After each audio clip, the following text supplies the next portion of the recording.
ನಾರಾಯಣಂ ನಮಸ್ಕೃತ್ಯ ನರಂ ಚೈವ ನರೋತ್ತಮಂ ದೇವೀಂ ಸರಸ್ವತೀಂ ವ್ಯಾಸಂ ತತೋ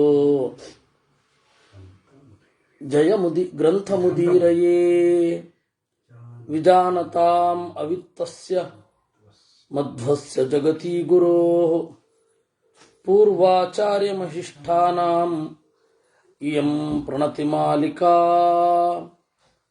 ಪೂರ್ಣಜ್ಞಾನಾಯ ವಿದ್ಮಹೇ ಪೂರ್ಣಾನಂದಾಯ ಧೀಮಹಿ ತನ್ನೋ ವ್ಯಾಸ ಪ್ರಚೋದಯಾತ್.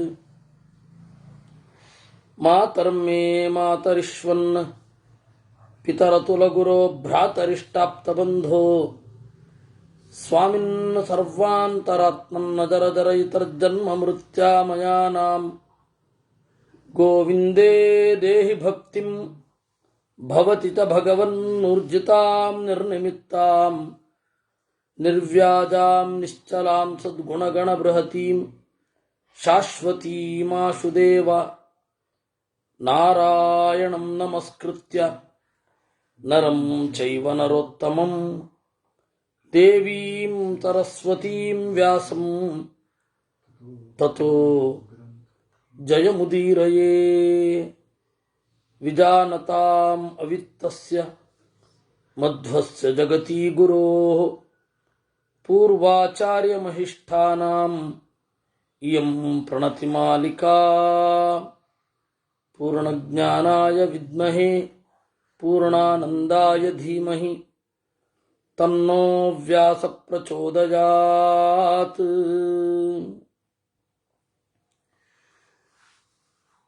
ನಾವು 113ನೇ ಅಧ್ಯಾಯದಲ್ಲಿ ಇದ್ದೇವೆ. 113ನೇ ಅಧ್ಯಾಯದಲ್ಲಿ ದ್ವೀಪಗಳೆಷ್ಟು, ಸಮುದ್ರ ಎಷ್ಟು, ಪರ್ವತ ಎಷ್ಟು, ವರ್ಷ ಎಷ್ಟು, ನದಿಗಳು ಯಾವುದು, ಒಟ್ಟಾರೆ ಭೂಮಿಯ ಪ್ರಮಾಣ ಏನು, ಲೋಕ ಮತ್ತು ಅಲೋಕ ಅಂತ ಎರಡು ಭಾಗ ಇದೆ. ಲೋಕ ಗೊತ್ತಿದೆ, ಬೆಳಕು ಬೀಳುವ ಜಾಗ. ಅಲೋಕ ಬೆಳಕು ಬೀಳದ ಜಾಗ. ಅದನ್ನ ನಾನು ಕೇಳಬೇಕು ಅಂತ ಇದ್ದೇನೆ ಅಂತ ಋಷಿಗಳು ಹೇಳಿದ್ರು. ಅದಕ್ಕೆ ಸೂತರು ಹೇಳಿದ್ರು, ಆಯ್ತು ಹೇಳ್ತೇನೆ, ಆದರೆ ಪೂರ್ತಿ ಹೇಳಲಿಕ್ಕಾಗಲ್ಲ, ಸಂಕ್ಷಿಪ್ತವಾಗಿ ಹೇಳ್ತೇನೆ ಅಂದ್ರು. ದ್ವೀಪಭೇದ ಸಹಸ್ರಾಣಿ, ಸಾವಿರಾರು ನಡುಗಡ್ಡೆಗಳಿವೆ. ಆದರೆ ತೇಷಾಂ ಮನುಷ್ಯ ತರ್ಕೇಣ ಪ್ರಮಾಣಾನಿ ಪ್ರಚಕ್ಷತೆ. ಕೆಲವರು ಮನುಷ್ಯರ ತರ್ಕದಿಂದ ಅದಕ್ಕೆ ಪ್ರಮಾಣವನ್ನು ಹೇಳ್ತಾರೆ. ಮನುಷ್ಯ ತರ್ಕದಿಂದ ಪ್ರಮಾಣವನ್ನು ಹೇಳಲಿಕ್ಕಾಗತ್ತಾ? ಆಗಲ್ಲ. ಯಾಕೆಂದ್ರೆ ಮನುಷ್ಯರ ಪ್ರಮಾಣಗಳೇ ಬದಲಾಗ್ತಾ ಇರುತ್ತೆ. ಈಗ ಮನುಷ್ಯರ ಪ್ರಮಾಣ, ಮನುಷ್ಯರ ತರ್ಕ ಮತ್ತೆ ಮನುಷ್ಯರ ಅಳತೆಗೋಲು ಚೇಂಜ್ ಆಗ್ತಾನೆ ಇರುತ್ತೆ. ದೂರವನ್ನ ಅಳೆಯುವ ಕ್ರಮ ಆಗಿರಬಹುದು, ಹಣವನ್ನ ಎಣಿಸುವ ಕ್ರಮ ಆಗಿರಬಹುದು, ಇದು ಎಲ್ಲವೂ ಬದಲಾಗ್ತಾ ಇರುತ್ತೆ. ಯಾವುದೂ ನಿಶ್ಚಿತವಾಗಿ ಇರಲ್ಲ. ಬೇಕಾರೆ ನೋಡಿ ನೀವು. ಆದ್ದರಿಂದಾಗಿ ಅಚಿಂತ್ಯ ಖಲುಯೇ ಭಾವಾಹ ನತಾನಸ್ತರ್ಕೇಣ ಸಾಧಯೇತ್ ಪ್ರಕೃತಿಭ್ಯ ಪರಮ್ಯಚ್ಚ ತದಚಿಂತ್ಯಸ್ಯ ಲಕ್ಷಣಂ ಅಂತ. ಕೆಲವೊಂದು ಭಾವಗಳನ್ನು ಚಿಂತಿಸಲಿಕ್ಕಾಗಲ್ಲ. ಅದನ್ನ ನೀವು ತರ್ಕದ ಜೊತೆಗೆ ಅದನ್ನ ಹೇಳಲಿಕ್ಕೆ ಹೋಗಬಾರದು. ಒಂದು ಉದಾಹರಣೆ ಹೇಳೋದಾದರೆ, ಎಷ್ಟು ಪ್ರೇಮ ಇರುತ್ತೆ ಅನ್ನೋದನ್ನ ಮನುಷ್ಯನ ದೇಹದ ಏರಿಳಿತಗಳಿಂದ ತೀರ್ಮಾನ ಮಾಡಲಿಕ್ಕೆ ಬರಲ್ಲ.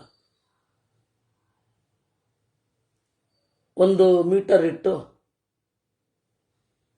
ತೀವ್ರವಾಗಿ ಪ್ರೀತಿಯಾದಾಗ ಹೇಗೆ ಏರುತ್ತೆ, ಹೃದಯ ಹೇಗೆ ಬಡ್ಕೊಳ್ಳುತ್ತೆ, ಒಬ್ಬ ಅತ್ಯಂತ ಪ್ರೀತಿ ಪಾತ್ರರಾದವರು ಬಂದರೆ ಹೃದಯದ ಬಡಿತ ಎಷ್ಟು ಜಾಸ್ತಿ ಆಗತ್ತೋ ಅಷ್ಟು ಪ್ರೀತಿ ಇದೆ ಅಂತ ಹೇಳಿ ನಾವು ಹೇಳಲಿಕ್ಕಾಗತ್ತಾ? ಆಗಲ್ಲ. ಆದ್ದರಿಂದ ಕೆಲವೊಂದೆಲ್ಲ ಅಲ್ಲಿಗೆ ಬಿಡಬೇಕು, ಅದನ್ನೆಲ್ಲ ತಿಳ್ಕೊಳ್ಳಿಕ್ಕಾಗಲ್ಲ. ಅದರಿಂದಾಗಿ ಪ್ರಕೃತಿಯಲ್ಲಿ ಇರುವ ಸಮುದ್ರ, ಬೆಟ್ಟ ಇವುಗಳನ್ನು ಹೇಗೆ ಅಳಿತಾರೆ ಗೊತ್ತಿಲ್ಲ. ಅಳಿತಾರೆ. ಈಗ ಸರ್ವೆ ಡಿಪಾರ್ಟ್ಮೆಂಟಿನಲ್ಲಿ ಸರ್ವೆ ಮಾಡ್ತಾರೆ, ಅದು ಆಡಳಿತದ ಅವಶ್ಯಕತೆಗಳಿಗೆ ಮಾತ್ರ. ಈ ಬಗ್ಗೆ ಆಂಗ್ಲದಲ್ಲಿ ಬೇಕಾಷ್ಟು ಪುಸ್ತಕಗಳು ಬಂದಿದೆ, ಕನ್ನಡದಲ್ಲಿ ಪ್ರಮೇಯ ಅಂತ ಗಜಾನನ ಶರ್ಮಾ ಬರೆದಿದ್ದಾರೆ. ಒಂದರ ದೂರವನ್ನು ಹೇಗೆ ಕೌಂಟ್ ಮಾಡ್ತಾರೆ ಅಂತ. ಉಡುಪಿಯಿಂದ ಬೆಂಗಳೂರಿಗೆ ಇಷ್ಟು ಕಿಲೋಮೀಟ್ರು, ಚಿತ್ರದುರ್ಗದಿಂದ ಬೆಂಗಳೂರಿಗೆ ಇಷ್ಟು ಕಿಲೋಮೀಟ್ರು ಅಂತ ಕೌಂಟ್ ಮಾಡ್ತಾರೆ. ಅದು ಹೇಗೆ ಮಾಡ್ತಾರೆ ಅನ್ನೋದೇ ಆಶ್ಚರ್ಯ. ಯಾವುದನ್ನು ಕೇಂದ್ರವಾಗಿಟ್ಟುಕೊಳ್ತಾರೆ? ಸಾಮಾನ್ಯವಾಗಿ ಆ ಪ್ರದೇಶದ ಆಡಳಿತ ಕಚೇರಿ ವಿಧಾನಸೌಧದಿಂದ ಇಟ್ಕೋತಾರೆ. ಬೆಂಗಳೂರಿಗೆ ಆಗಬೇಕಾದ್ರೆ ವಿಧಾನಸೌಧದಿಂದ ಇಟ್ಕೊಳ್ಳೋದು. ವಿಧಾನಸೌಧಕ್ಕಿಂತ ಮುಂದೆನೇ ಹೇಳಿದ್ರೆ ನಮಗೆ ಆವಾಗ ಪ್ರಮಾಣ ಯಾವುದು? ನಮ್ಮ ಕಾರಿನ ಸ್ಪೀಡೋಮೀಟರ್, ನಮ್ಮ ಬೈಕಿನ ಅಲ್ಲಿ ಏನು ಕಿಲೋಮೀಟರ್ ತೋರಿಸುತ್ತಲ್ಲ ಅದು. ಅದಕ್ಕೂ ಇವರು ಹೇಳಿದ್ದಕ್ಕೂ ವ್ಯತ್ಯಾಸ ಇರುತ್ತೆ. ನೋಡಿ, ನನ್ನ ಬೈಕು ನನ್ನ ಅನುಭವಕ್ಕೆ ಬರ್ತಾ ಇದೆ, ಆದ್ದರಿಂದಾಗಿ ಇಷ್ಟು ಕಿಲೋಮೀಟ್ರು ನಾನು ಕಟ್ ರೂಟಿಂದ ಹೋಗ್ತೇನೆ. ಚನ್ನಪಟ್ಟಣಕ್ಕೆ 60 ಕಿಲೋಮೀಟ್ರು ಅಂದರೆ ನಾನು ಹತ್ತಿರ ಇದ್ದೇನೆ, ಹಾಗೆ ಹೋಗ್ತೇನೆ. ಅದರಿಂದಾಗಿ ಇದು ಅಪ್ರಮಾಣ ಅಂತ ಹೇಳಿ ಯಾರೂ ಕೂಗಾಡಲ್ಲ. ಯಾಕೆಂದ್ರೆ ದೂರವನ್ನು ಯಾವುದರಿಂದ ಮೆಷರ್ ಮಾಡಿದ್ದಾರೆ? ವಿಧಾನಸೌಧದಿಂದ ಮೆಷರ್ ಮಾಡಿರ್ತಾರೆ. ಊರಿಗೆ 400 ಕಿಲೋಮೀಟ್ರ್ ಉಡುಪಿ ಅಂತ. ನಾವೇನು ಮಾಡ್ತೀವಿ? ಯಾವುದೋ ರೂಟಲ್ಲಿ ಇಲ್ಲಿಂದಲೇ ಒಳಗಡೆಯಿಂದಲೇ ಎಲ್ಲ ಹೊರಟೋಗ್ತೀವಿ. ವಿಧಾನಸೌಧದಿಂದ ಏನು ಹೋಗಲ್ಲ. ವಿಧಾನಸೌಧಕ್ಕಿಂತ ಹಿಂದೆ ಇರೋರು ಏನು ಮಾಡಬೇಕು? ಉಡುಪಿಗೆ ಹತ್ತಿರವಾಗಿರುವವರು ಏನು ಮಾಡಬೇಕು? ಇಲ್ಲಿಂದ ಹೋಗ್ತಾರೆ. ಅವಾಗ ನೋಡಿ ವ್ಯತ್ಯಾಸ ಇದೆ ಅಂತ ಸರ್ಕಾರದ ಮೇಲೆ ತಪ್ಪು ಮಾಹಿತಿ ಕೊಡ್ತಾ ಇದೆ ಅಂತ ಯಾರು ಕೇಸ್ ಹಾಕ್ತಾರ? ಅದೇ ರೀತಿ ಇದು ಕೂಡ ಅಂತ. ದ್ವೀಪಗಳಿದೆ, ಸಪ್ತವರ್ಷಗಳಿದೆ, ನದಿಗಳಿದೆ, ಬೆಟ್ಟಗಳಿದೆ. ನೀವು ಇದನ್ನು ಹೇಗೆ ಅಳತೆ ಮಾಡ್ತೀರಾ? ಅಳತೆ ಮಾಡ್ಲಿಕ್ಕೆ ಬರಲ್ಲ. ಯಾಕೆ ಅಂದ್ರೆ ಮನುಷ್ಯ ತರ್ಕ ಅದು. ಪ್ರಕೃತಿಭ್ಯ ಪರಮ್ಯಚ್ಚ ತದಚಿಂತ್ಯಸ್ಯ ಲಕ್ಷಣ. ಅದರಿಂದ ನಮ್ಮ ಸಾಧಾರಣವಾದ ಅಳತೆಗಿಂತ ಯಾವುದು ಆಚೆ ಇದೆ ಅದನ್ನ ಅಚಿಂತ್ಯ ಅಂತ ಹೇಳಬೇಕು. ಸಾಧಾರಣವಾಗಿ ಹೇಳಬಹುದು. ಜಂಬೂದ್ವೀಪ ಅಂತ ಇದೆ, ಇದರಲ್ಲಿ ಎಲ್ಲಾ ಧಾತುಗಳಿರುವ ಕುಲಾಚಲಗಳಿದೆ. ಪರ್ವತದ ಧಾತು ಅಂತಂದ್ರೆ ಲೋಹಗಳು, ಚಿನ್ನ, ಬೆಳ್ಳಿ, ಸತು, ತಾಮ್ರ, ಈ ತರಹದ ಗಣಿಗಳು ಅದು ಇವೆ. ಶಿಲಾಜಾಲ ಸಮುದ್ಗತೈ, ಅದನ್ನ ಶಿಲಾಜಾಲವನ್ನ ಕಲ್ಲನ್ನು ಭೇದಿಸಿ ಒಳಗಡೆ ಇರೋದನ್ನ ತೆಗಿಬೇಕು. ಆಮೇಲೆ ಎಲ್ಲಾ ತರಹದ ಬೆಟ್ಟಗಳು ಇದೆ. ಹಿಮಪ್ರಾಯಶ್ಚ ಹಿಮವಾನ್, ಹಿಮಪರ್ವತ ಇದೆ, ಹೇಮಪರ್ವತ ಇದೆ, ಸುಮುಖ, ನಿಷಧ, ಎಲ್ಲ ತರಹ ಇದೆ. ಆ ಮೇರುವಿನ 4 ಆಯಾಮಗಳು 4 ಬಣ್ಣಗಳಲ್ಲಿ ಇವೆ. ಒಂದೊಂದು ಬೆಟ್ಟದ ಬಣ್ಣ ಒಂದೊಂದು ರೀತಿ. ನಾನು ಮೊನ್ನೆ ಯಾರಿಗೋ ಹೇಳ್ತಾ ಇದ್ದೆ, ತೆಗೆದು ಕೂಡಲೇ ಮೊಬೈಲ್ ನೋಡೋದು. ಮೊಬೈಲಲ್ಲಿ ನೀವು ಫೋಟೋ ತೆಕ್ಕೊಳ್ಳೋದು, ಫೋಟೋ ತೆಗೆಯೋದು ಇವುಗಳನ್ನ ಮಾಡಿಬಿಡಿ. ಮೊದಲು ನಿಮ್ಮ ಕಣ್ಣಿನಿಂದ ನೋಡಿ, ಆಮೇಲೆ ಕ್ಯಾಮರಾ. ಎಲ್ಲರೂ ತೆಗೆದು ಕೂಡಲೇ ವಾವ್ ಅಂತೇಳಿ ಮೊಬೈಲ್ ಅಡ್ಡ ಇಟ್ಕೊಂಡ್ಬಿಡೋದು. ಮಾಡಿಬಿಡಿ, ಹಾಗೆ ನಿಮ್ಮ ಕಣ್ಣಿಂದ ಅನುಭವಿಸಿ, ಆಮೇಲೆ ತೆಗೀರಿ. ಅದಕ್ಕೂ ಬಹಳ ಇದು ಬೇಕು, ತಾಳ್ಮೆ ಬೇಕು.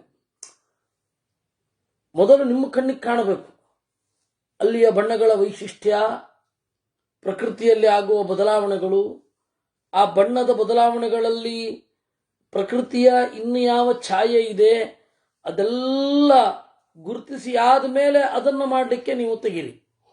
ತೆಗದದ್ದೇ ಅದು ಓಡ್ತಾ ಇರುತ್ತೆ, ಅದು ಗಾಡಿ ಒಂದು ಕಡೆ ನಿಂತು ಇರಲ್ಲ, ಟಕ ಟಕ ಟಕ ಟಕ ತಕೊಂಡು ಹೋಗೋದು, ಆಮೇಲೆ ಒಮ್ಮೆಲೂ ನೋಡಲ್ಲ, ಡಿಲೀಟ್ ಮಾಡೋದೆ. ನನಗೆ ಈ ಮದುವೆ ಫೋಟೋ 2 ಬೇಕಾ ಅಂದ್ರು, ಇಲ್ಲ ಒಂದೇ ಸಾಕು, ಒಂದೇ. ನಿಮಗೆ ಬೇಕಾದ್ರೆ ನೀವು ಇಟ್ಕೊಳ್ಳಿ. ಸತ್ಯ ಹೇಳ್ತೇನೆ, ಇದುವರೆಗೂ ನಾವಾಗಲಿ ಅವರಾಗಲಿ ತೆಗೆದು ನೋಡಿಲ್ಲ ಮದುವೆ ಫೋಟೋ, ಇದುವರೆಗೂ ತೆಗೆದು ನೋಡಿಲ್ಲ. ಯಾಕೆ ಅಂದ್ರೆ ಅಷ್ಟೇ, ಅದು ಫೋಟೋ ಅಥವಾ ಕ್ಯಾಮರಾ ಒಂದು ಲೋಭದ ಸಂಕೇತ. ಈ ಸಮಯವನ್ನ ಹಾಗೆ ಹಿಡಿದಿಟ್ಕೋಬೇಕು. ಕಾಲ ಮುಂದೋಟೋಗ್ತಾ ಇರುತ್ತೆ, ಮುಂದೆ ಹೋಗುವ ಕಾಲವನ್ನ ರಾಪಕ್ಕ ಹಾಗೆ ಹಿಡ್ಕೊಂಡ್ಬಿಡ್ಬೇಕು ಅನ್ನೋದೇ ಸ್ಟಿಲ್ ಫೋಟೋಗ್ರಫಿ. ಆಗಿನ ಮೂಮೆಂಟ್ ಅನ್ನ ಹಿಡಿಬೇಕು ಅಂತ ಅನ್ನೋದೇ ಚಲಿಸುವ ವಿಡಿಯೋ. ಆದ್ರೆ ಅದೆರಡನ್ನೂ ನಾವು ನೋಡೋದು ಅಷ್ಟರಲ್ಲಿ ಇರುತ್ತೆ, ಯಾರು ನೋಡಲ್ಲ.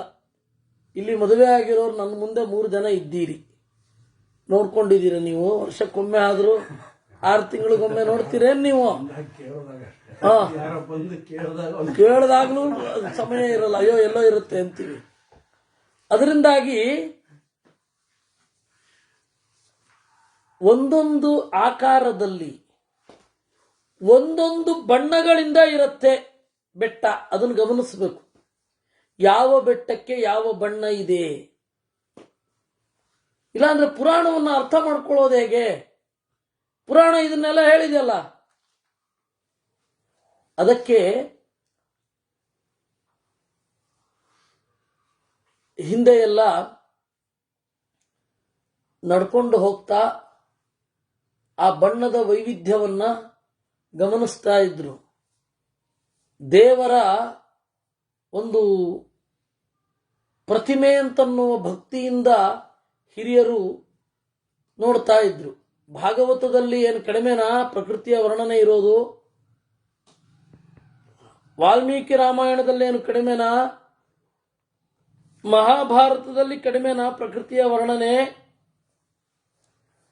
ದೇವರ ಬಾಹ್ಯ ಪ್ರತಿಮೆ ಅದು.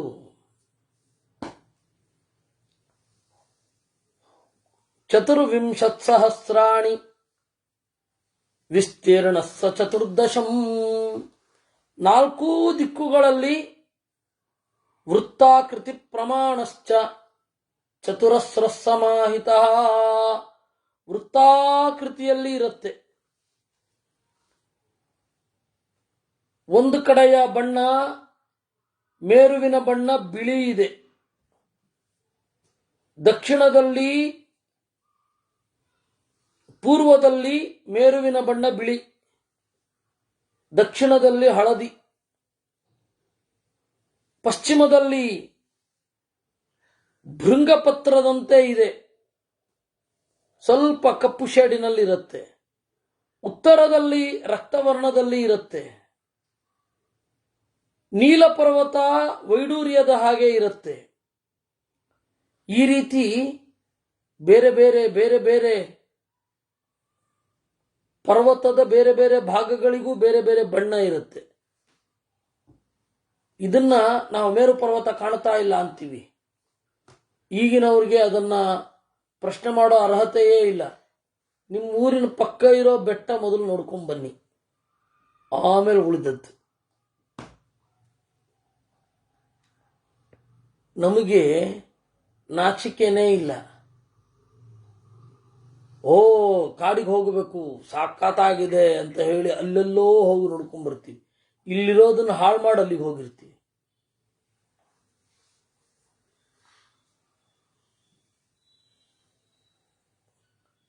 ಇದು ನಮ್ಮ ಹಣೆ ಬರಹ.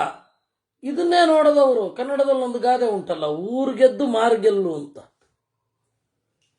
ಮಾರ್ಗೆದ್ದು ಊರ್ಗೆಲ್ಲು. ಮೊದಲು ನಿಮ್ಮ ಹತ್ತಿರ ಇರೋದನ್ನು ಗಮನಿಸಿ, ಆಮೇಲೆ ಉಳಿದದ್ದು. ಮೇರು ಪರ್ವತ ಕಾಣಿಸ್ತಾ ಇಲ್ಲ ಅಂತ ಆಮೇಲೆ ಆವಾಜ್ ಹಾಕಿ ಪುರಾಣಕಾರರ ಮೇಲೆ. ಮೊದಲು ಈಗ ಭಾರತ ವರ್ಷದಲ್ಲಿರುವ ಪರ್ವತಗಳ, ನದಿಗಳ, ಬೆಟ್ಟಗಳ ಸೌಂದರ್ಯವನ್ನು ಕ್ಯಾಮರಾ ಪಕ್ಕದಲ್ಲಿಟ್ಟು ಯಾವುದನ್ನು ತಡೆ ಹಿಡಿಯದೆ ಹಾಗೆ ನೋಡ್ಕೊಂಡು ಅನುಭವಿಸಿ ಬನ್ನಿ. ಆಮೇಲೆ ಪುರಾಣ ಓದಿ, ಅಥವಾ ಪುರಾಣ ಓದ್ಬಿಟ್ಟು ಹೋಗಿ, ಎರಡರಲ್ಲಿ ಯಾವ್ದಾರೊಂದು ಪುರಾಣ ಓದಿ. ಯಾಕೆಂದ್ರೆ ಹೇಗೆ ಆಸ್ವಾದನೆ ಮಾಡಬೇಕು ಅಂತಲೂ ಗೊತ್ತಿಲ್ಲ. ನದಿ ಹೇಗೋ ಹರಿತಾ ಇದೆ, ಅಯ್ಯೋ ಆ ನದಿನ ಲೆಫ್ಟ್ ಕಟ್ಟಾಗಿ ರೈಟ್ ಕಟ್ಟಾಗಿ ಸ್ಟ್ರೈಟ್ ಆಗಿ ಹೋಗುತ್ತೆ ಅಂತ ಅದನ್ನು ಬಿಡಿ.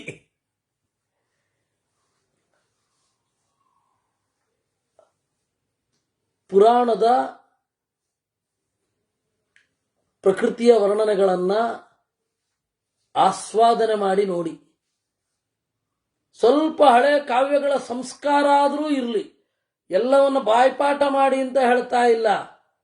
ಒಂದು ಸೌಂದರ್ಯವನ್ನು ಆಸ್ವಾದಿಸುವ ಬಗೆ ಏನು, ಆ ಸೌಂದರ್ಯಾಸ್ವಾದನೆಯ ಬಗೆಯೂ ಇವತ್ತು ನಮಗಿಲ್ಲ. ಇಲ್ಲಾಂದ್ರೆ ಇದು ಹೆಂಗ ಅರ್ಥ ಆಗಬೇಕು ಇವೆಲ್ಲ? ಏತೆ ಪರ್ವತರಾಜಾನಃ ಸಿದ್ಧಚಾರಣತೆ ವಿತಾಹ. ಯಾವ ದಿಕ್ಕಿನಲ್ಲಿ ಯಾವ ಕಲರ್ ಇದೆ, ಮಣ್ಣಿನ ಕಲರ್ ಏನಿರುತ್ತೆ, ಬೆಟ್ಟದ ಕಲರ್ ಏನಿದೆ, ಅಲ್ಲಿ ಇರುವ ಒಂದೇ ಹಲವಾರು ಪರ್ವತಗಳಲ್ಲಿ ಇರುವ ಒಂದೇ ಮರ ಯಾವ ಬಣ್ಣಗಳಿಂದ ಕೂಡಿದೆ, ಆ ಬಣ್ಣದಲ್ಲಿ ಸ್ಲೈಟ್ ಡಿಫರೆನ್ಸ್ ಏನಿದೆ ಅದನ್ನ ನೋಡಿ ಬರೋಣ ಮೊದಲು. ಆಮೇಲೆ ಇದಕ್ಕೆಲ್ಲ ಆಕ್ಷೇಪ ಮಾಡುವವರಿದ್ದಾರೆ, ಪುರಾಣದಲ್ಲಿರೋದು ಭೂಗೋಳಕ್ಕೆ ವಿರುದ್ಧವಾಗಿದೆ ಅಂತ. ಯಾವ ಭೂಗೋಳ?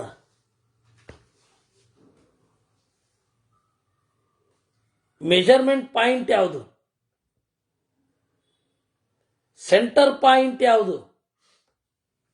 ಅದೆಲ್ಲ ವ್ಯತ್ಯಾಸ ಬೀಳುತ್ತೆ. ಅದರಿಂದಾಗಿ ಇದನ್ನು ಹಾಗೆ ಓದೋಣ, ಆಮೇಲೆ ಹೋಗಿ ನೋಡೋಣ, ಮತ್ತೆ ಬಂದು ಓದೋಣ, ನೋಡ್ತಾ ಇರೋಣ. ಈ ಆಯುಷ್ಯದಲ್ಲಿ ಎಷ್ಟಾಗತ್ತೋ ಅಷ್ಟು ನೋಡೋಣ. ಯಾಕೆಂದ್ರೆ ದೇವರ ಮಹಿಮೆಯನ್ನು ತಿಳಿದುಕೊಳ್ಳಲಿಕ್ಕೆ ಇದನ್ನ ಹೇಳಿತ್ತು ಪುರಾಣದಲ್ಲಿ. ಮತ್ತೆ ಕ್ಷೇತ್ರ ಅಂದ್ರೂ ಅದೇ, ಬೆಟ್ಟ, ನದಿ, ಅವುಗಳೆಲ್ಲ ಉಳಿಬೇಕು. ಈ ರೀತಿ ಅದನ್ನೆಲ್ಲ ನೋಡಿ ಯಾವ ಬೆಟ್ಟಗಳು, ಮೇರು ಪರ್ವತದ ಎಷ್ಟು ಗಂಟುಗಳು ಅಂತ ಭೌಗೋಳಿಕ ಪರಿಭಾಷೆಯಲ್ಲಿ ನಾಟ್ಸ್ ಅಂತ ಕರೀತಾರೆ. KNOTSA, ನಾಟ್ಸೆ. ದೊಡ್ಡ ಬೆಟ್ಟದ ಪುಟ್ಟ ಗಿರಿಗಳ ಪ್ರಭೇದ ಇರುತ್ತಲ್ಲ, ಅದನ್ನು ನಾಟ್ಸ್ ಅಂತ ಕರೀತಾರೆ. ಅದನ್ನ ಅರ್ಥ ಮಾಡಿಕೊಳ್ಬೇಕು. ತೇಷಾಂ ಮಧ್ಯೆ ಜನಪದಾಹ ತಾನಿ ವರ್ಷಾಣಿ ಸಪ್ತವೈ. ಆ ಬೆಟ್ಟಗಳ 7, ಆ ದ್ವೀಪದಲ್ಲಿ, ಜಂಬೂ ದ್ವೀಪದಲ್ಲಿರುವ ಬೆಟ್ಟಗಳು, ಆ ಬೆಟ್ಟಗಳ ನಡುವೆ ಜನಪದಗಳು. ಜನಪದ ಅಂತಂದ್ರೆ ಇರುವ ಜಾಗಗಳು. ವರ್ಷಗಳ, ಪರ್ವತಗಳ ಹ್ರಾಸ ವೃದ್ಧಿ ಅವುಗಳೆಲ್ಲ ಇರುತ್ತೆ. ಅಲ್ಲಿ ಬೇರೆ ಬೇರೆ ತರಹದ ಜೀವರಿರ್ತಾರೆ. ಇದು ಸಾಮಾನ್ಯವಾಗಿ ಒಂದು ವರ್ಷ, ಒಂದು ಬೆಟ್ಟದ ಲಕ್ಷಣ. ನಾವು ಈಗ ಇರೋದು ಇದಂ ಹೈಮವತಂ ವರ್ಷಂ ಭಾರತಂ ನಾಮ ವಿಶ್ರುತಂ. ಹಿಮವತ್ ಪರ್ವತದ ಒಂದು ಜಾಗ ಭರತ ವರ್ಷ. ಇದರಲ್ಲಿ ಬೇರೆ ಬೇರೆ ಪುಟ್ಟ ಬೆಟ್ಟಗಳಿದೆ, ಆದರೆ ಪ್ರಧಾನವಾಗಿ ಇದನ್ನ ಹೈಮವತ ವರ್ಷ ಅಂತ ಕರೀತಾರೆ. ಈ ಭಾರತದ ಭೂಭಾಗವನ್ನ ಹೈಮವತ ವರ್ಷ ಅಂತ. ಇದರಲ್ಲಿ ಬೇರೆ ಬೇರೆ ಬಣ್ಣದ ಪರ್ವತಗಳುಂಟು, ಬೇರೆ ಬೇರೆ ಬಣ್ಣದ ಶೇಡಿರುವ ನದಿಗಳುಂಟು, ದೇವತೆಗಳಿದ್ದಾರೆ, ಸರೋವರಗಳಿದೆ, ಬೇರೆ ಬೇರೆ ತರಹದ ಹೆಣ್ಣು ಮಕ್ಕಳಿದ್ದಾರೆ, ಬೇರೆ ಬೇರೆ ಬಣ್ಣದ ಪುರುಷರಿದ್ದಾರೆ. ಈ ರೀತಿ ಭೂಗೋಳ ನಾವು ಅಳೆಯುವುದಕ್ಕಿಂತ ಮಿಗಿಲಾಗಿ ಇದೆ. ಪ್ರಧಾನವಾಗಿ ಪೂರ್ವ ದೇಶ, ಪಶ್ಚಿಮ ದೇಶ ಅಂತ ಎರಡಿದೆ. ಪೂರ್ವ ದೇಶ ಮತ್ತು ಪಶ್ಚಿಮ ದೇಶ ಅನ್ನೋದೇ ಪ್ರಧಾನವಾದ ಗುರುತು. ಅದರಲ್ಲಿ ಬೇರೆ ಬೇರೆ ತರಹದ ಮರಗಳಿವೆ. ಬೇರೆ ಬೇರೆ ಮರಗಳಲ್ಲಿ ಬೇರೆ ಬೇರೆ ತರಹದ ಮರಗಳ ಕೆಳಗಡೆ ನದಿಗಳು ಬೇರೆ ಬೇರೆ ತರಹ ಹುಟ್ಟುತ್ತವೆ. ಬೆಟ್ಟದಲ್ಲಿ ಎಲ್ಲ ನದಿಗಳು ಹುಟ್ಟುತ್ತವೆ, ಆದರೆ ಬೇರೆ ಬೇರೆ ತರಹ ಇರ್ತವೆ. ಇದನ್ನ ಸಂಕ್ಷಿಪ್ತವಾಗಿ ನಾವು ಹೇಳಿದ್ದೇವೆ. ಈ ಭಾರತ ವರ್ಷದಲ್ಲಿ ಸ್ವಯಂಭುವ ಮೊದಲಾದ ಮನುಗಳು ಇರ್ತಾರೆ. ಹಾಗಾದ್ರೆ ಆಸ್ಟ್ರೇಲಿಯಾಕ್ಕೆ, ಅಮೇರಿಕಾಗೆ ಇಲ್ವಾ? ಇಲ್ಲ. ಆಸ್ಟ್ರೇಲಿಯಾ, ಅಮೇರಿಕಾ ಇಲ್ಲಿ ಎಲ್ಲ ಯುಗಗಳ ಚಿಂತನೆಯೇ ಇಲ್ಲ. ಅದನ್ನು ನಾರದ ಪುರಾಣದಲ್ಲಿ ಹೇಳ್ತಾರೆ. ಆಸ್ಟ್ರೇಲಿಯಾ ಅಂತ ಹೇಳಿಲ್ಲ, ಅಲ್ಲಿ ಭಾರತ ವರ್ಷ, ಭರತ ಖಂಡದಲ್ಲಿ ಇದರ ಅನುಭವ ಇದೆ. ಅದರಿಂದಾಗಿ ನೀವು ಈ ನೆಲದ ಗುಣವನ್ನು ತಿಳಿದ್ರೆ ಕಾಲದ ಅನಂತ್ಯದ ಜೊತೆಗೆ ಕಾಲದ ಪ್ರಭೇದಗಳನ್ನೆಲ್ಲ ಇಲ್ಲೇ ಹೇಳ್ತಾರೆ, ಇಲ್ಲಿಯ ಪುರಾಣಗಳಲ್ಲಿ. ಬೇರೆ ಯಾವ ಗ್ರಂಥದಲ್ಲಿಯೂ ಕೂಡ ನಿಮಗೆ ಅದನ್ನು ಹೇಳೋಲ್ಲ. ಯಾಕೆ ಅಂದ್ರೆ ಅದು ಅಷ್ಟು ಅಲ್ಲಿ ಹಳೆಯದಾಗಿ ಉಳಿದೇ ಇಲ್ಲ. ಅವರ ಪೂರ್ವಜರಿಗೆ ಅನುಭವ ಇಲ್ಲ. ಜೆನೆಟಿಕಲಿ ಅದು ಅವ್ರಿಗೆ ಐಡಿಯಾ ಇಲ್ಲ. ದೆ ಕಾಂಟ್ ನೋ. ಯಾಕೆ ಹೇಳಿ? ತೀರ ಇತ್ತೀಚೆಗಾಗಿದ್ದೆಲ್ಲ. ಯದಿದಂ ಭಾರತಂ ವರ್ಷಂ ಯಸ್ಮಿನ್ ಸ್ವಯಂಭುವಾದಯಃ ಚತುರ್ದಶೈವ ಮನವಃ ಪ್ರಜಾಸರ್ಗಂ ಸಸರ್ಜಿರೇ. ಎಲ್ಲ ಇಲ್ಲೇ ನಡೆದಿದ್ದ ಅಂತ ಕೇಳ್ತಾರಲ್ಲ, ಇಲ್ಲೇ ನಡೆಯೋ ಅನಿವಾರ್ಯ ಇದೆ ಅಂತ ಅರ್ಥ. ಯಾಕೆ ಅಂದ್ರೆ ಉಳಿದವರೆಲ್ಲರೂ ಕೂಡ ಅತ್ಯಂತ ಹೊಸಬರು. ಒಂದು ಮನೆ ಇರುತ್ತೆ, ಎಕ್ಸ್ಟೆನ್ಷನ್ ತಗೊಳತ್ತೆ. ಭೂಮಿ ಇರಲಿಲ್ಲ ಅಂತ ಹೇಳ್ತಾ ಇರೋದಲ್ಲ, ಮನೆ ಅಷ್ಟು ದೊಡ್ಡದಾಗಿರ್ಲಿಲ್ಲ, ಉಳಿದದ್ದೆಲ್ಲ ಬಯಲಿತ್ತು. ಒಂದು ಪುಟ್ಟ ಮನೆ ಇತ್ತು, ಅಲ್ಲಿಯೇ 3 ತಲೆಮಾರು ವಾಸ ಮಾಡಿತ್ತು. ಆಮೇಲೆ ಮನೆ ಎಕ್ಸ್ಟೆಂಡ್ ಆಯಿತು. ಭೂಮಿ ಇರಲಿಲ್ಲ ಅಲ್ಲ, ಮನೆ ಇರಲಿಲ್ಲ. ಹಾಗೆ ಬೇರೆ ದೇಶಗಳೆಲ್ಲ ಬುದ್ಧ್ಯಾ ವಿಚಾರ್ಯ ಬಹುಧಾ ವಿಮೃಶ್ಯ ಚ ಪುನಃ ಪುನಃ ತೇಭ್ಯಸ್ತು ಕಥಯಾಮಾಸ ಉತ್ತರ ಶ್ರವಣಂ ತದಾ. ಹೀಗೆ ಬುದ್ಧಿಯಿಂದ ವಿವೇಚನೆ ಮಾಡಿ ಭೂಗೋಳದ ಬಗ್ಗೆ ಬಹಳವಾಗಿ ವಿಮರ್ಶೆ ಮಾಡಿ ಇದನ್ನ ಹೇಳು ಅಂತ ಋಷಿಗಳು ಹೇಳಿದ್ರು. ಆಗ ಸೂತ ಹೇಳಿದ್ದು, ಭರಣಾತ್ ಪ್ರಜನಾಚ್ಚೈವ ಮನುರ್ಭರತ ಉಚ್ಯತೆ ನಿರುಕ್ತ ವಚನಶ್ಚೈವ ವರ್ಷಂ ತದ್ಭಾರತಂ ಸ್ಮೃತಂ. 2 ತರಹದ ನಿರ್ವಚನ. ಒಂದು ಭಾಗವತದಲ್ಲಿ 5ನೇ ಸ್ಕಂಧದಲ್ಲಿರುವ ಒಂದು ನಿರ್ವಚನ ಉಂಟು.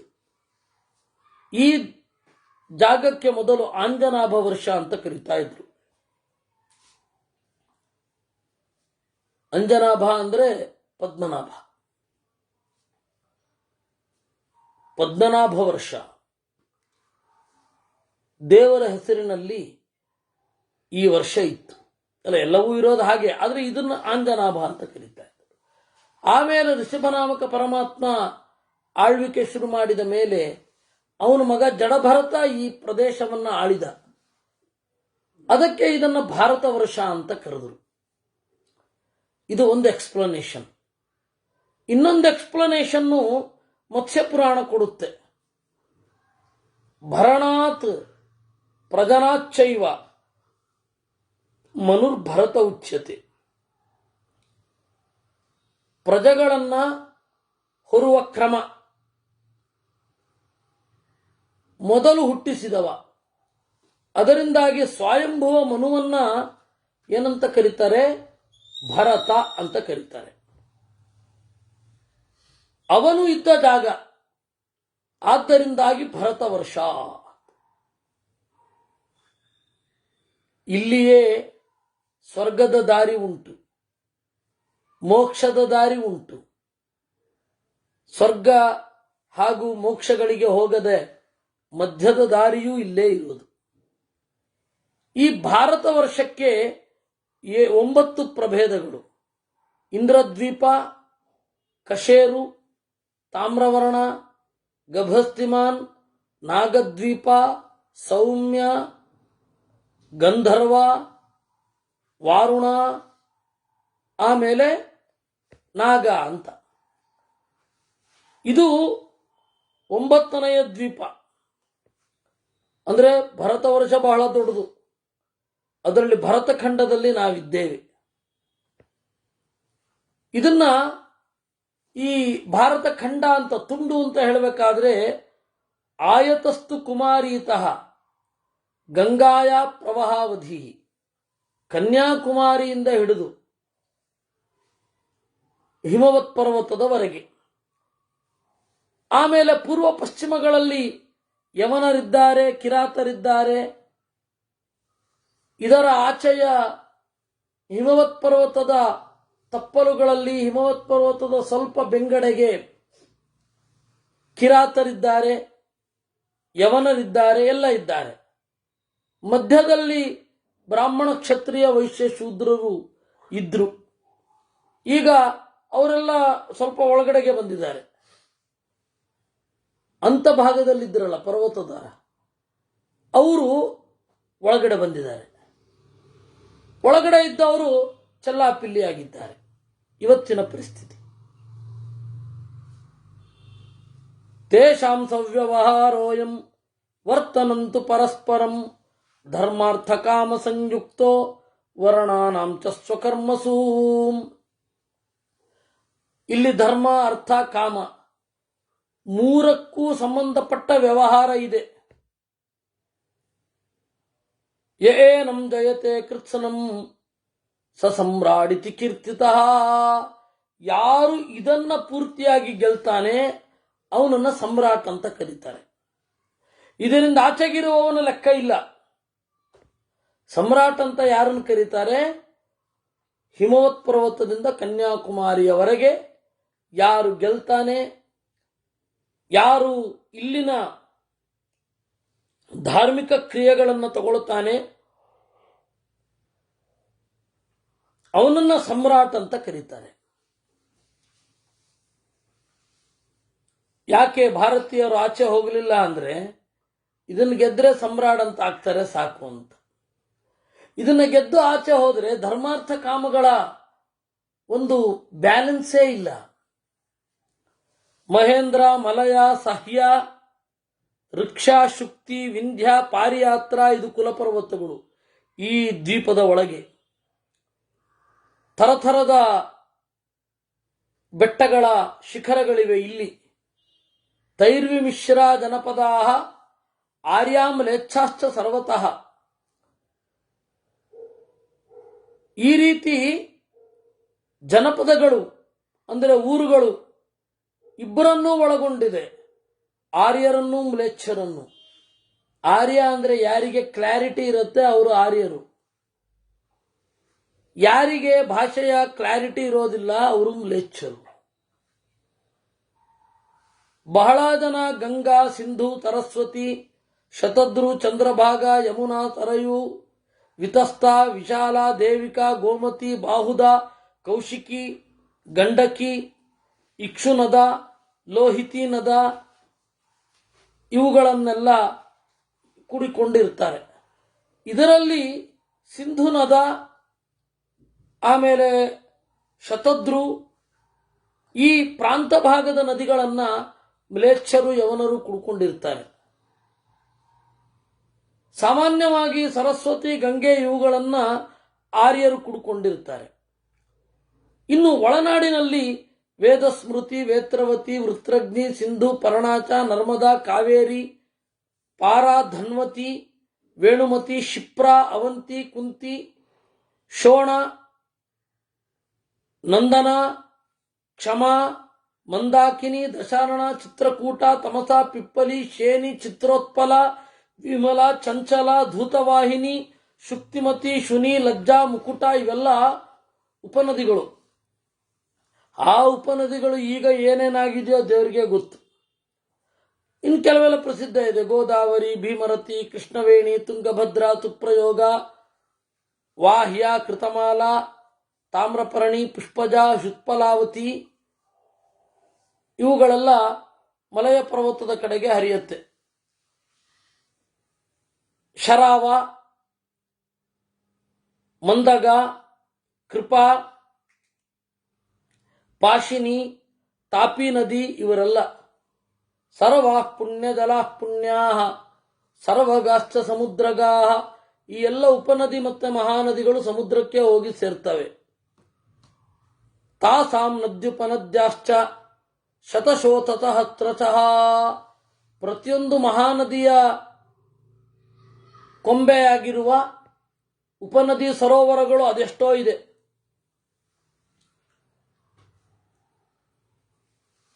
ಈ ರೀತಿ ಬೇರೆ ಬೇರೆ ನದಿಗಳು, ಪರ್ವತಗಳು, ಬೇರೆ ಬೇರೆ ಜನಾಂಗಗಳು, ಅಂಗ, ವಂಗ, ಮದ್ಗುರಕ, ಅಂತರ್ಗಿರಿ, ಬಹಿರ್ಗಿರಿ, ಯಮಕರು, ಮಲ್ಲವರ್ಣಕರು, ಸುಹ್ಮರು, ಮಾರ್ಗವರು, ಮಾಲವರು, ಸಾಲ್ವರು, ಮಗಧರು, ಈ ರೀತಿ ಬೇಕಾಷ್ಟು ಜನಪದಗಳಿವೆ. ಈ ರೀತಿ ಈ ಒಂದು ದ್ವೀಪ ಇದೆ. ಕೃತಂ ತ್ರೇತಾ ದ್ವಾಪರಂಚ ಕಲಿಶ್ಚೇಚಿ ಚತುರ್ಯುಗಂ ಚತ್ವಾರಿ ಭಾರತೇ ವರಚೆ ಯುಗಾನಿ ಮುನಯೋ ಭವನ್. ಅದಕ್ಕೆ ಈ ಭಾರತ ವರ್ಷದಲ್ಲಿ ಮಾತ್ರ 4 ಯುಗಗಳ ಪ್ರವೃತ್ತಿ ಸ್ಫುಟವಾಗಿ ಕಾಣುತ್ತೆ, ಬೇರೆ ಕಾಣೋಲ್ಲ. ನೀವೀಗ ಎಲ್ಲಿ ಎಲ್ಲಿ ಪ್ರಾಚೀನ ಅವಶೇಷಗಳು ಸಿಕ್ಕಿದೆ, ಎಲ್ಲಿ ಎಲ್ಲಿ ಪ್ರಾಚೀನವಾದ ಅವಶೇಷಗಳು ಸಿಕ್ಕಿಲ್ಲ, ಹೇಗೆ ಸಿಕ್ಕಿದೆ, ಅವುಗಳನ್ನು ಒಂದು ಸ್ಟಡಿ ಮಾಡಿ. ನಮಗೆ ಗೊತ್ತಾಗೋದಿಷ್ಟು: ಭಾರತ ವರ್ಷದಲ್ಲಿ 4 ಯುಗಗಳು ನಡೀತವೆ. ಕೃತ, ತ್ರೇತ, ದ್ವಾಪರ, ಕಲಿ. ಬೇರೆ ಕಡೆ ಇದು ನಡೆಯೋದೇ ಇಲ್ಲ. ಯಾಕೆಂದ್ರೆ ಅವರ ಪ್ರಜ್ಞೆ ಬಹಳ ಹಳತು ಅಲ್ವೇ ಅಲ್ಲ. ಬೇರೆ ದೇಶಗಳು ಏನಿವೆ ಅದೆಲ್ಲ ಇತ್ತೀಚೆಗಿನವು. ಅತ್ಯಂತ ಪ್ರಾಚೀನವಾದದ್ದು ಭಾರತ. ಇದು ಸಿದ್ಧ. ಪ್ರಾಚೀನ ನಾಗರಿಕತೆಯ ತೊಟ್ಟಿಲು, ಇದನ್ನೆಲ್ಲರೂ ಒಪ್ತಾರೆ. ಆದರೆ ನಮ್ಮ ಸುಪ್ರೀಮಸಿಯನ್ನು ನಾವೆಲ್ಲಿ ಕಳ್ಕೊಳ್ಬೇಕಾಗತ್ತೋ ಅಂತ ಹೇಳಿ ಈ ಬ್ರಿಟಿಷರು ಏನು ಮಾಡಿದ್ರು, ಅನೇಕ ಭಾಷಾ ಕುಟುಂಬಗಳನ್ನು ಮಾಡಿದ್ರು. ಇಂಡೋ ಯುರೋಪಿಯನ್ ಲ್ಯಾಂಗ್ವೇಜು ಈ ತರಹ. ಅದೇನಾಯ್ತು, ನಿಮ್ಮ ಭಾರತ ಮಾತ್ರ ಪ್ರಾಚೀನವಲ್ಲ ಅಂತ ಹೇಳಿ ಸಾಧನೆ ಮಾಡಲಿಕ್ಕೆ ಮಾಡಿದ ಪಿತೂರಿ. ಇಷ್ಟೆಲ್ಲ ಹೇಳ್ತಾರಲ್ಲ ಅವರು. ಒಂದು ಪ್ರಶ್ನೆ ಆಯ್ತು, ನೀವು ಭಾಷೆ ಹುಟ್ಟತ್ತೆ ಅಂತಿರಲ್ಲ, ಈಗ ನೀವು ಒಂದು ಹೊಸ ಭಾಷೆಯನ್ನು ಹುಟ್ಟಿಸಿ. ಕ್ರಿಯಾಪದ, ಕ್ರಿಯಾವಿಶೇಷಣ, ಉಪಸರ್ಗ, ಆಯ್ತಾ, ವಿಶೇಷಣ, ಲಿಂಗ, ವಿಭಕ್ತಿ ಇವುಗಳನ್ನು ಒಳಗೊಂಡ ಹೊಸ ಭಾಷೆಯನ್ನ ಹುಟ್ಟುಹಾಕಿ. ಆಗತ್ತಾ? ಒಮ್ಮೆ ಯೋಚನೆ ಮಾಡಿ ನೀವು. ಆಗತ್ತಾ? ಆಗೋಲ್ಲ. ಒಂದು ವೇಳೆ ನಾವು ಹೊಸ ಭಾಷೆ ಹುಟ್ಟು ಹಾಕ್ತೀವಿ ಅಂದ್ರೆ ಈಗಾಗಲೇ ಇರುವ ಭಾಷೆಯ ನೆರಳಿನಲ್ಲಿಯೇ ತಗೊಳ್ಬೇಕು. ಅಲ್ಲ, ಸಾದೃಶ್ಯ ಇದೆ, ಹೌದು ಸಾದೃಶ್ಯ ಇದೆ, ಒಪ್ಕೊಳ್ಳೋಣ. ನಾವು ತುಳುನಲ್ಲಿ ಮತ್ತೆ ಸಂಸ್ಕೃತದಲ್ಲಿ ಅಶನ ಅಂತ ಹೇಳ್ತೇವೆ. ಅಶನ, ಜರ್ಮನ್ನಲ್ಲಿ ಎಶನ್ ಅಂತಾರೆ ಅಶನವನ್ನ. ಕಿನ್ನಿ, ಕಿರಿದು ನಮ್ಮಲ್ಲಿ, ಕನಿಯಾನ್ ಸಂಸ್ಕೃತದಲ್ಲಿ, ಕಿನ್ನಿ ಅಂದ್ರೆ ಚಿಕ್ಕದು ತುಳುನಲ್ಲಿ, ಕೈನ, ಕೈನ ಅಂತಂದ್ರೆ ಜರ್ಮನ್ನಲ್ಲಿ ಸಣ್ಣದು ಅಂತ, ಚಿಕ್ಕದು. ಗೊತ್ತಾಯ್ತಾ? ಕೈನೆಟಿಕ್ ಅಂತ ಇತ್ತಲ್ಲ, ಚಿಕ್ಕ ಗಾಡಿ ಅಂತ.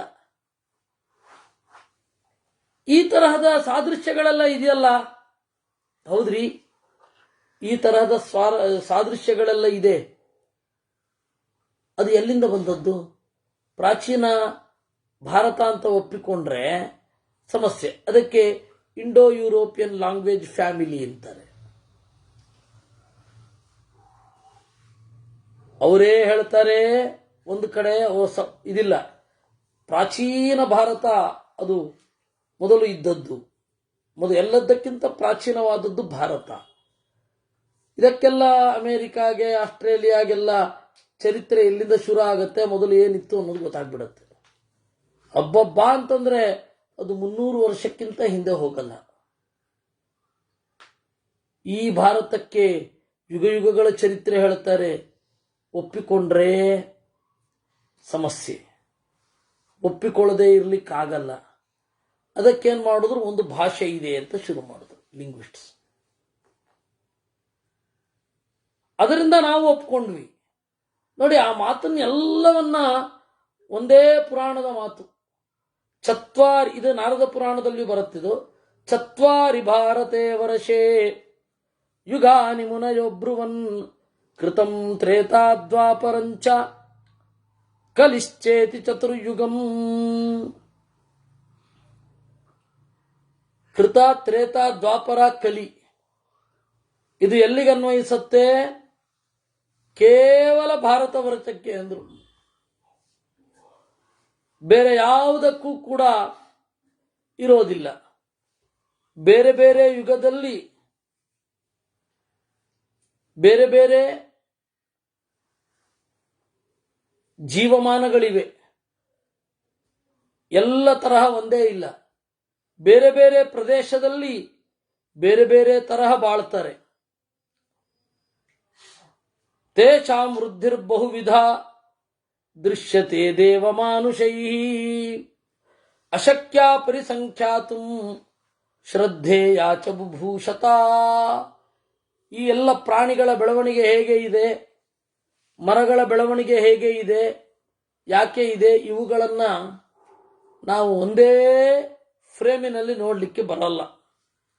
ಅಶಕ್ಯ ಪರಿಸಂಖ್ಯಾತುಂ ಶ್ರದ್ಧೇಯ ಚ ಬುಭೂಷತ. ಪೂರ್ತಿಯಾಗಿ ಎಣಿಸಲಿಕ್ಕೆ ಸಾಧ್ಯವೇ ಇಲ್ಲ ಅನ್ನುವಲ್ಲಿಗೆ 114ನೆಯ ಅಧ್ಯಾಯ ಮುಗಿಯುತ್ತೆ. ಇನ್ನು 115ನೆಯ ಅಧ್ಯಾಯ. ಮನು ಹೇಳ್ತಾನೆ, ಸ್ವಾಮಿ ಮತ್ಸ್ಯರೂಪಿ ಭಗವಂತ, ನಾವು ಬುಧನ ಮಗ ಪುರೂರವಸನ ಬಗ್ಗೆ ಕೇಳಿದೆವು, ಶ್ರಾದ್ದ ವಿಧಿಯನ್ನ ಹೇಳಿದೆ, ಧೇನುದಾನದ ಬಗ್ಗೆ ಹೇಳಿದೆ, ವಸ್ತ್ರದಾನದ ಬಗ್ಗೆ, ವೃಷೋತ್ಸರ್ಗದ ಬಗ್ಗೆ, ಕೃಷ್ಣಾಜಿನದ ಬಗ್ಗೆ ಎಲ್ಲವನ್ನ ಕೇಳಿದೆ. ಆದರೆ ಪುರೂರವ ಅಂತ ಇದಾನಲ್ಲ, ಅವನು ಏನ್ರಿ, ಎಂತಹ ಬುಧ, ಎಂತಹ ಚಂದ್ರ, ಎಂತಹ ಚಂದ್ರನ ಮಗ, ಎಂತಹ ಬುಧ, ಎಂತಹ ಬುಧನ ಮಗ, ಎಂತಹ ಪುರೂರವ. ಆದರೆ ಅವನು ಬಟ್ಟೆ ಹಾಕಿಕೊಂಡಿದ್ದೇನಾ ಇಲ್ವಾ ಅನ್ನುವ ಪರಿವೇ ಇಲ್ಲದೆ ಬೀದಿ ಬೀದಿನಲ್ಲಿ ಓಡಾಡಬೇಕಾಯ್ತಲ್ಲ. ಏನ್ರಿ ಅದು? ಯಾಕ್ರಿ ಹೀಗಾಯ್ತು? ಅದನ್ನು ಕೇಳಲಿಕ್ಕೆ ಇಷ್ಟಪಡ್ತೇನೆ. ಊರ್ವಶಿ ಸಮ್ಮತ ತ್ಯಕ್ತ್ವಾ ಸರ್ವಭಾವೇನ ತನ್ನೃಪಂ. ಇನ್ನು ಊರ್ವಶಿ ಯಾಕೆ ಅವನನ್ನು ಹೊಂದಿದಳು, ಯಾಕೆ ಬಿಟ್ಲು? ಹೇಳ್ತೇನೆ ಕೇಳೋ. ಮತ್ಸ್ಯರೂಪಿ ಭಗವಂತ ಹೇಳ್ತಾನೆ, ಯಾವ ಕರ್ಮದಿಂದ ಆ ರೂಪ ಆ ಸೌಭಾಗ್ಯವನ್ನು ಹೊಂದಿದ, ಈ ಪುರೂರವ ಇದ್ದಾನಲ್ಲ, ಹಿಂದಣ ಜನ್ಮದಲ್ಲಿ ಚಾಕ್ಷುಷ ಮನ್ವಂತರದಲ್ಲಿ ಅವನು ಪುರೂರವಸ್ಸನ್ನುವ ಹೆಸರಿನಿಂದಲೇ ಇದ್ದ.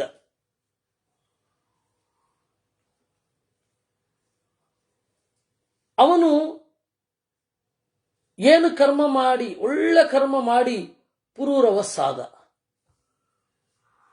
ಆಗ ಈ ಋಷಿಗಳು ಕೇಳ್ತಾ ಇದ್ರಲ್ಲ, ಮನು ಮತ್ಸ್ಯನನ್ನ ಕೇಳ್ತಾ ಇದ್ದಾನೆ, ಮತ್ಸ್ಯ ಮನುವಿಗೆ ಹೇಳ್ತಾ ಇದ್ದಾನೆ. ಮಧ್ಯದಲ್ಲಿ ಋಷಿಗಳು ಕೇಳ್ತಾರೆ ಸೂತರನ್ನ, ಯಾವ ಕರ್ಮದಿಂದ ಅವನು, ಅಂದ್ರೆ ಏನು ಕೆಲಸ ಮಾಡಿ, ಕರ್ಮ ಅಂದ್ರೆ ಕೆಟ್ಟದು ಅಂತ ಅರ್ಥ ಅಲ್ಲ, ಯಾವ ಒಂದು ಕೆಲಸದಿಂದ, ಯಾವ ಪುಣ್ಯದಿಂದ ಅವನು ಆ ರೀತಿ ಆದ.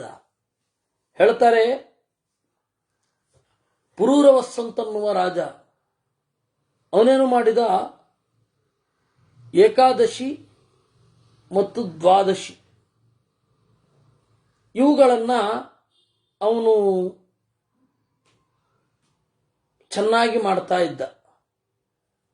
ಒಮ್ಮೆ ಮಾಡುವಾಗ ಏಕಾದಶಿ ಅಭ್ಯಂಗ ಮಾಡಿದ.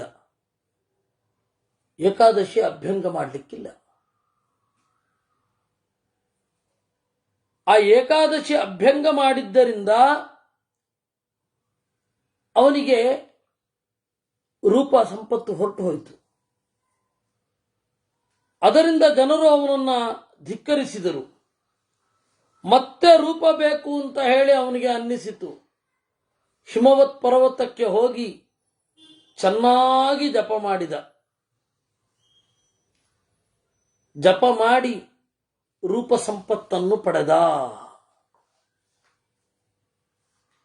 ಮಧ್ಯೇನ ಚಕ್ರಚಾಪಾಭಾಂ ತಸ್ಮಿನ್ನ ನಿತರ್ವದಾಂ.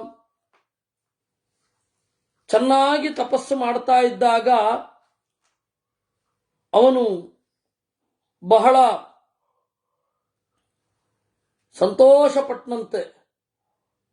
ನನ್ನ ರೂಪದ ಬಗ್ಗೆ ಹೋಗಲಿ, ಈ ಪ್ರಕೃತಿಯ ಸೌಂದರ್ಯ ದೇವರು ಏನು ಕೊಟ್ಟಿದ್ದಾನೆ ಅಂತ ಹೇಳಿ ಪರ್ವತದ ಬೆಟ್ಟದ ಬಹಳ ಸುಂದರವಾದ ಭಾಗಗಳನ್ನು ನೋಡಿ ಸಂತೋಷ ಪಡ್ತಾ ಇದ್ದಾಗ ಅವನಿಗೆ ದೇವತಾ ಸ್ತ್ರೀಯರು ಕಂಡರು.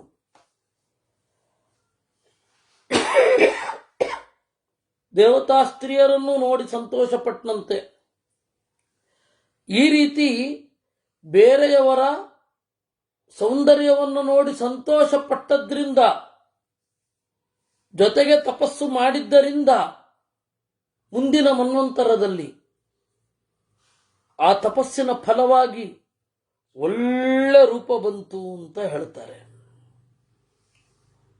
ಹೀಗೆ 116ನೇ ಶಬ್ದ, 116ನೇ ಅಧ್ಯಾಯ.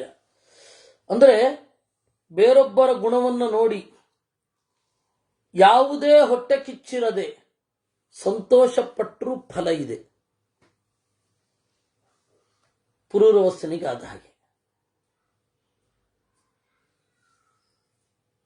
ಬೇರೆಯವರ ಗುಣಗಳು, ಅದು ವಿದ್ಯೆ ಇರಬಹುದು, ಸೌಂದರ್ಯ ಇರಬಹುದು, ಅದರಲ್ಲಿ ಲೋಭ ಅಸೂಯೆ ಇತ್ಯಾದಿಗಳೆಲ್ಲ ಇರಬಾರದು. ಸಂತೋಷ ಪಡಬೇಕು. ಅದಕ್ಕೂ ಒಳ್ಳೆ ಫಲ ಇದೆ ಅಂತಾರೆ.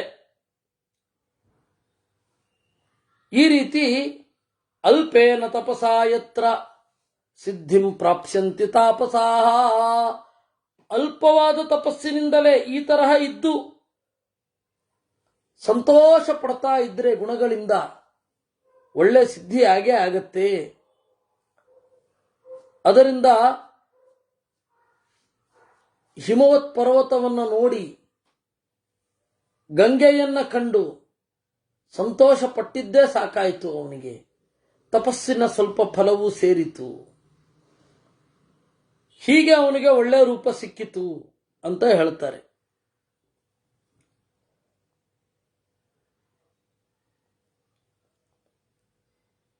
ಈ ರೀತಿ ಪುರೂರವಸ್ ಒಳ್ಳೆ ಸಂಪನ್ನನಾದ, ಅಲ್ಲಿ ಇರುವ ಆಶ್ರಮ, ಆ ಆಶ್ರಮದಲ್ಲಿರುವ ಸೊಬಗು, ಇವುಗಳನ್ನೆಲ್ಲ ಅವನು ಆಸ್ವಾದನೆ ಮಾಡಿದ್ದಂತೆ. ತತ್ರ ಯೌತೌ ಮಹಾಶೃಂಗೌ ಮಹಾವರ್ಣೌ ಮಹಾಹಿಮೌ ತೃತೀಯಂತು ತಯೋರ್ಮಧ್ಯೆ ಶೃಂಗಮತ್ಯಂತ ಮುಚ್ಛ್ರಿತಂ. ಒಂದು ಭಾಗದಲ್ಲಿ ಕುಳಿತು ತಪಸ್ಸು ಮಾಡ್ತಾ ಇದ್ದ. ತಪಸ್ಸಿನಿಂದ ಎದ್ದು ಸೌಂದರ್ಯವನ್ನು ನೋಡ್ತಾ ಇದ್ದ. ಹೀಗೆ ಆರಾಮವಾಗಿ ತಪಸ್ಸು ಮಾಡಿದ. ಇಷ್ಟೇ ಕಾಲದಲ್ಲಿ ಸಿದ್ಧಿ ಆಗಬೇಕು, ರಿಸಲ್ಟ್ ಓರಿಯೆಂಟೆಡ್ ಆಗಿ ಬಂದ ಅವನು. ಆದರೆ ಆ ಪ್ರದೇಶವನ್ನು ನೋಡ್ತಾ ಆನಂದವನ್ನು ಅನುಭವಿಸ್ಲಿಕ್ಕೆ ಶುರು ಮಾಡಿದ. ಆಗ ರಿಸಲ್ಟ್ ಓರಿಯೆಂಟೆಡ್ನೆಸ್ ಇತ್ತಲ್ಲ, ಅದು ಹೋಯಿತು, ರೂಪವು ಬಂತು. ತೃಪ್ತಿಂ ವಿಧತ್ತೆ ಪರಮಾಂ ಶರೀರೇ ಚ ಮಹತ್ ಸುಖಂ. ಅಲ್ಲಿಯ ನದಿಗಳಲ್ಲಿನ ಓಡಾಟ, ಸೌಂದರ್ಯದ ಆಸ್ವಾದ, ಇದೆಲ್ಲ ಅವನಲ್ಲಿ ಅವಾಗಲೇನೆ ರೂಪವನ್ನು ತಂದಿದ್ದವು. ಒಳ್ಳೆ ರೂಪ ಬರಬೇಕು ಅಂತ ಹೇಳಿದರೆ ಪ್ರಕೃತಿಯ ಆಸ್ವಾದನೆಯೂ ಬೇಕು. ಇದೆಲ್ಲ ಹೊಸ ಪಾಠಗಳು ನಮಗೆ ಪುರಾಣದಿಂದ. ಆರಾಮವಾಗಿ ಇರಬೇಕು. ಒಳಗಡೆಯಿಂದ ನೀವು ಖುಷಿ ಇದ್ರೆ ಹೊರಗಡೆಯಿಂದ ಸಂತೋಷ ಯಾಕೆ ಕಾಣಲ್ಲ? ಹೊರಗಡೆಯಿಂದ ಅದೇನೋ ಬಳ್ಕೊಳ್ಳೋದು ಅವೆಲ್ಲ ತಾತ್ಕಾಲಿಕ, ಅದೆಲ್ಲ ಎಷ್ಟೊತ್ತು ಅಂತ. ನಮ್ಮ ಭಾವ ಅನ್ನೋದು ಅಲ್ಲಿ ಪ್ರತಿಫಲಿಸತ್ತೆ. ಅದರಿಂದಾಗಿ ಏವಂತ ರಾಜ ತಪಸಿ ಪ್ರಸಕ್ತ ಸಂಪೂಜಯನ್ನ ದೇವವರಂ ಸದೈವ ನತಸ್ಯ ಗ್ಲಾನಿಮಾಯಾತಿ ಶರೀರಂಚ ತದದ್ಭುತಂ.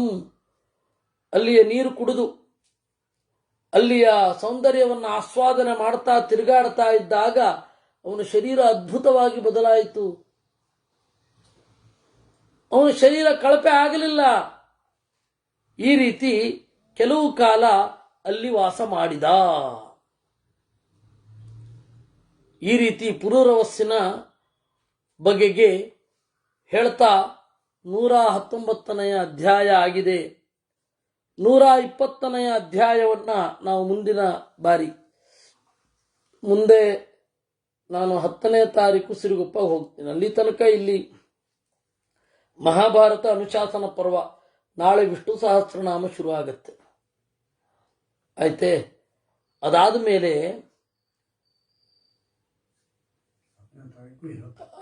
ಸಿರುಗುಪ್ಪ ನಾಳೆ, ನಾಡಿದ್ದು, ಆಚೆ ನಾಡಿದ್ದು. ದಶಮಿ ರಾತ್ರಿ ಹೊರಟು ಏಕಾದಶಿ ಬೆಳಗ್ಗೆ ಸಿರುಗುಪ್ಪದಲ್ಲಿ.